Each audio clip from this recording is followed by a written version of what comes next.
know I never found love until I looked into your eyes. First time blushing, I ain't even gon' lie.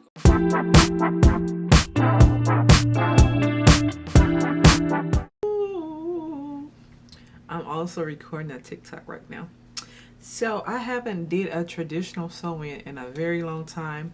I did do a sew-in last year for vacation, but it was I think I had a closure piece. I believe I had a closure piece, but other than that, I have not did a traditional sew-in in a very long time. I kind of been wearing my hair protective hairstyles right now because I'm working out and all that great stuff, and I just don't feel like dealing with my hair right now. Yeah. Recording TikTok and trying to do YouTube at the same time is kind of like crazy right now. Did dye bundles because my hair is dyed, but now it's like a lot of the colors more towards the end. Like 2-day process of dyeing hair just because I was so busy. But I kept it like how my hair is dark at the top color, so you have some golden, auburns, reddish, dark brown tones in the hair. It's pretty much kind of giving you fallish type of hair colors, so I'm okay with that right now.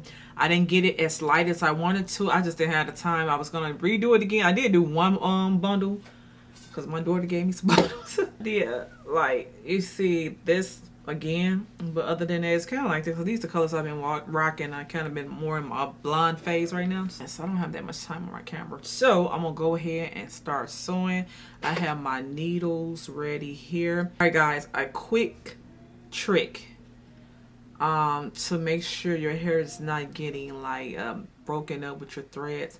If you kind of oil your threads, I don't know if I ever mentioned this in any of my sewing videos in the past, but that's something I do. I kind of put like a little oil, some type of moisturizer on the threads so it can slide easy. And not so much slide easy, but it won't break your hair out as you sliding the threads throughout your braids. If you choose not to use a net. I'm not using a net right now because I don't plan to have this in my hair super long. I kind of keep my protective styles in my hair maybe 3 weeks, maybe a month, because my hair really can't handle having protective styles in my hair for a very long time. So anyway, yeah, but quick trick, put oil on your thread. All right, let's get into the video. Guys, using bobby pin. You all know what I do. If you haven't, if you don't, check some of my old videos. But I kind of like to put bobby pins or clips right there to keep the hair taut. Not too taut, but you know, taut enough so the hair won't slide when I'm placing it. And I did crochet my braid through here, but I'm gonna go ahead and as I sew up the hair, sew up the tracks, I'm going to sew that down. So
You know I never